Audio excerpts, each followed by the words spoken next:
باشین. چطور گفتم در این روز عید آمدین به بار کشیدن؟ نیست چی کنیم؟ چی نیست؟ کار نیست.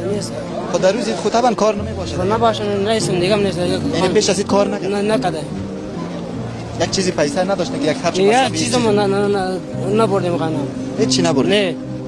لباسی نه و سودای عید چی؟ هیچ چیزم نه. اولاد دار هستی؟ ها. باش تو یگان چیزی نو نگرفت؟ نه. پیسه نیست.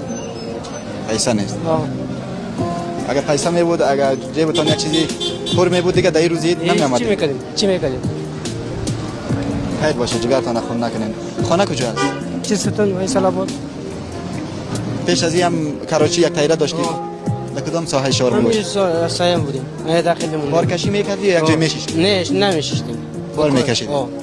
خود در نزدیکای خوب بود، جمع و جوش ازدهام وطندارا سودا بردن و خوب آوردن گپا زیاد بود نشد؟ نه خود نشد. یک شد بعد قطار نون خانه بردیم. آهار یک لقمه خانه بردیم. آهار بردیم دیگه چیز راغ بردیم.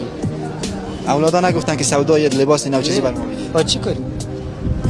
گفتن تواناییش نیست. ها. خیر باشه. خیر تو باز هم سه روز عید میباشین در کار میباشین؟ ها کار میباشیم. شبکه خانه میریم روز با کار میریم. دلتم زیاد پر است. آنو. خب خیر باشه. بیا توکل به خدا. خدا بزرگ است. باشم یک کم یا زیاد یک ایدی. نه یک ایدی امیر قبول کن. هر چی کم یا زیاد. امیر یک ایدی قبول کن. سلامت باش. خیری بی. خب خیر باشه. روزای دست